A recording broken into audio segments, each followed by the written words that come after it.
Prajwal ರೇವಣ್ಣಗೆ judge ಪ್ರಶ್ನೆಯನ್ನ ಕೇಳಿದಾರಂತೆ. Prajwal ರೇವಣ್ಣಗೆ ಅಪರಾಧಿಗೆ judge ಪ್ರಶ್ನೆಯನ್ನ ಕೇಳಿದ್ದಾರೆ. ಈ ವಾದ ಪ್ರತಿವಾದ ಆಲಿಸಬೇಕಾದ್ರೆ ಜಡ್ಜ್ ಒಂದು ಪ್ರಶ್ನೆಯನ್ನ ಕೇಳಿದ್ದಾರಂತೆ.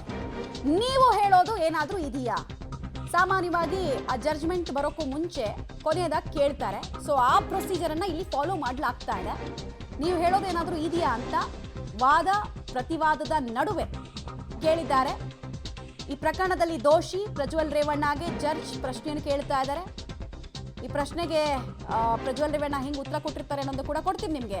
ಹಾಸನ ಜಿಲ್ಲೆಗೋಸ್ಕರ ಸಾಕಷ್ಟು ಅಭಿವೃದ್ಧಿ ಕಾರ್ಯಗಳನ್ನು ನಾನು ಮಾಡಿದ್ದೀನಿ ಅನ್ನೋದೇನೋ ಹೇಳ್ತಾ ಇದ್ದಾರಂತೆ. ಪ್ರಜ್ವಲ್ ರೇವಣ್ಣ ಅವರಿಗೆ ಪ್ರಶ್ನೆ ಕೇಳಿದ ಕೊನೆಯದಾಗಿ ನೀವೇನಾದರೂ ಹೇಳೋದಿದೆಯಾ ಅಂತ ಕೇಳಿದಾಗ ಹಾಸನ ಜಿಲ್ಲೆಗೋಸ್ಕರ ಸಾಕಷ್ಟು ಅಭಿವೃದ್ಧಿ ಕಾರ್ಯಗಳನ್ನು ನಾನು ಮಾಡಿದ್ದೀನಿ ಅಂತ ಜಡ್ಜ್ ಹತ್ರ ಹೇಳ್ತಾ ಇದ್ದಾರೆ. ಚುನಾವಣೆ ವೇಳೆನೆ ವಿಡಿಯೋವನ್ನ ರಿಲೀಸ್ ಮಾಡಿದ್ದಾರೆ. ಇದು ಜಡ್ಜ್ ಕೇಳಿದ ಪ್ರಶ್ನೆಗೆ ಪ್ರಜ್ವಲ್ ರೇವಣ್ಣ ಕೊಡ್ತಾ ಇರುವಂತಹ ಉತ್ತರ ಆಗ್ತಾ ಇದೆ. ಅಂದ್ರೆ ತಾನು ಮಾಡಿದ ಅಭಿವೃದ್ಧಿ ಕಾರ್ಯಗಳನ್ನ ಕೋರ್ಟ್ ಗಮನಕ್ಕೆ ತರ್ತಾ ಇದ್ದಾರೆ. ಆ ಮೂಲಕ ಕಡಿಮೆ ಶಿಕ್ಷೆಯ ಪ್ರಮಾಣವನ್ನ ಪ್ರಕಟಿಸಿ ಅಂತ ಕೇಳ್ಕೊಳ್ಳೋ ಒಂದು ಉದ್ದೇಶ. ಓಕೆ, ಈ ಇಡೀ ಪೆನ್ಡ್ರೈವ್ ಕೇಸಲ್ಲಿ ಆಚೆ ಬಂದಿದ್ದು ಒಂದು ಪಿತೂರಿ, ದುರುದ್ದೇಶ ಪೂರಿತ ಅಂತ ಪ್ರಜ್ವಲ್ ರೇವಣ್ಣ ಕೂಡ ಜಡ್ಜ್ ಗಮನಕ್ಕೆ ತರೋ ಕೆಲಸ ಮಾಡ್ತಾ ಇದ್ದಾರೆ. ಆ ಮೂಲಕ ತಾನೇ ವಿಕ್ಟಿಮು ಅಂತೇನೋ ಹೇಳೋ ಪ್ರಯತ್ನ ಅಂತ ಅನ್ಸುತ್ತೆ. ನೋಡೋಣ, ಇನ್ನು ಪೂರ್ತಿ ಸೆಂಟೆನ್ಸ್ ಬಂದಾಗ ಗೊತ್ತಾಗತ್ತೆ ನಮಗೆ. ಚುನಾವಣೆ ವೇಳೆನೆ ವಿಡಿಯೋವನ್ನ ರಿಲೀಸ್ ಮಾಡಿದ್ದಾರೆ. ಟೈಮಿಂಗ್ ಅನ್ನ ನೋಡಿ ಅಂತ ಪ್ರಜ್ವಲ್ ಪರ ವಕೀಲರು ಹೇಳಿದ ರೀತಿನೇ ಪ್ರಜ್ವಲ್ಲು ಕೇಳ್ಕೊಂಡಿದ್ದಾರೆ.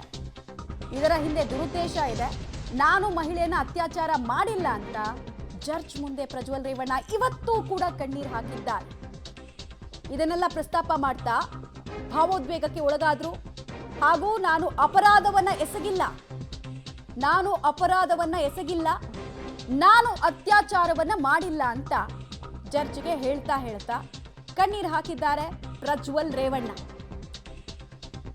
ಅಪರಾಧವನ್ನ ನಾನು ಎಸಗಿಲ್ಲ, ನಾನು ಯಾವುದೇ ಅತ್ಯಾಚಾರ ಪ್ರಕರಣದಲ್ಲಿ ಭಾಗಿಯಾಗಿಲ್ಲ, ನನ್ನದು ಈ ಇಡೀ ಪ್ರಕರಣದಲ್ಲಿ ಯಾವುದೇ ಪಾತ್ರ ಇಲ್ಲ ಅಂತ ಕೊನೆಯದಾಗಿ ಹೇಳ್ತಾ ಕಣ್ಣೀರು ಹಾಕ್ತಾನೆ ಪ್ರಜ್ವಲ್ ರೇವಣ್ಣ. ಜಡ್ಜ್ ಮುಂದೆ ಹೇಳಿದ್ದಾರೆ ಅನ್ನೋದು ಗೊತ್ತಾಗ್ತಾ ಇದೆ. ಪ್ರಜ್ವಲ್ ರೇವಣ್ಣ ಇಡೀ ಪ್ರಕರಣದಲ್ಲಿ ದೋಷಿ. ಬಟ್ ಫೈನಲಿ ಏನು ಹೇಳೋದಿದೆ, ನಿಮಗೆ ಏನಾದರೂ ಹೇಳೋದಿದೆಯಾ ಅಂತ ಕೇಳಿದಾಗ ಹಾಸನದ ಅಭಿವೃದ್ಧಿ ಕೆಲಸಗಳನ್ನು ಕೋಟ್ ಮಾಡಿದ್ರು. ಹಾಗೆ ದುರುದ್ದೇಶಪೂರಿತವಾಗಿ ಬಂದಿದೆ ಇದೆಲ್ಲ ಅಂತ ಹೇಳಿದ್ರು. ಹಾಗೂ ನಾನು ಅತ್ಯಾಚಾರ ಪ್ರಕರಣದಲ್ಲಿ ಭಾಗಿದಾರನೂ ಅಲ್ಲ. ಮೊದಲು ವಿಡಿಯೋವನ್ನ ಬಿಡುಗಡೆ ಮಾಡಿದ್ದಾರೆ, ಆ ಬಳಿಕ ಮಹಿಳೆ ದೂರು ಕೊಟ್ಟಿದ್ದಾರೆ. ಅಂದ್ರೆ ಇಡೀ ಪ್ರಕರಣ ಹೊರಬಂದ ರೀತಿ ಬಗ್ಗೆ ಪ್ರಶ್ನೆಯನ್ನ ಎತ್ತಿದ್ದಾರೆ ಪ್ರಜ್ವಲ್ ರೇವಣ್ಣ. ಇದೆಲ್ಲವೂ ಕೂಡ ಷಡ್ಯಂತ್ರ ಅಂತ ಹೇಳ್ತಾ ಫಸ್ಟ್ ವಿಡಿಯೋ ಆಚೆ ಬಂತು, ಇಂಟರ್ನೆಟ್ಟಲ್ಲೆಲ್ಲ ಸರ್ಫೇಸ್ ಆಯಿತು. ಆಮೇಲೆ ಅವ್ರು ಹೋಗಿ ಕಂಪ್ಲೇಂಟ್ ಕೊಟ್ಟಿದ್ದು. ನೋಡಿ ಆ ಟೈಮಿಂಗ್ ಅನ್ನು ನೋಡಿ ಅಂತ ಹೇಳೋ ಪ್ರಯತ್ನವನ್ನು ತಮ್ಮದೇ ದಾಟಿನಲ್ಲಿ ಮಾಡ್ತಾ ಇದ್ದಾರೆ. ನನ್ನ ಕುಟುಂಬವನ್ನ ಟಾರ್ಗೆಟ್ ಮಾಡಿದ್ದಾರೆ. ರಾಜಕೀಯವಾಗಿ ಇಂಥ ವಿಚಾರಗಳಲ್ಲಿ ಒಂದು ಚಿಕ್ಕ ಕಪ್ಪು ಚುಕ್ಕೆನೂ ಇರಲಿಲ್ಲ. ಸೊ ಕಳಂಕ ತರೋ ಪ್ರಯತ್ನವನ್ನ ಕೆಲವರು ಮಾಡಿದ್ದಾರೆ ಅನ್ನೋದನ್ನ ಪ್ರಜ್ವಲ್ ರೇವಣ್ಣ ಜಡ್ಜ್ ಮುಂದೆ ವಿವರಿಸೋ ಪ್ರಯತ್ನವನ್ನ ಮಾಡ್ತಾ ಇದ್ದಾರೆ.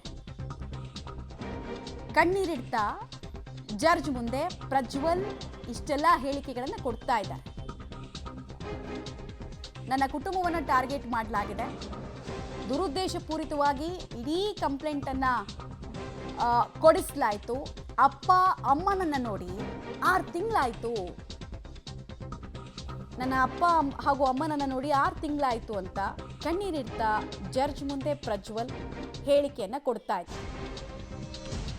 ಕನಿಷ್ಠ ಶಿಕ್ಷೆಗೆ ಪ್ರಜ್ವಲ್ ರೇವಣ್ಣ ಪರ ವಕೀಲರು ಮನವಿ ಮಾಡಿಕೊಂಡ್ರು. ಈ ಬೆನ್ನಲ್ಲೇ ನೋಡಿ, ನೀವು ದೋಷಿ ಅಂತ ತೀರ್ಪು ಕೊಟ್ಟಿದ್ದೀರಿ, ಕೋರ್ಟ್ ಆದೇಶಕ್ಕೆ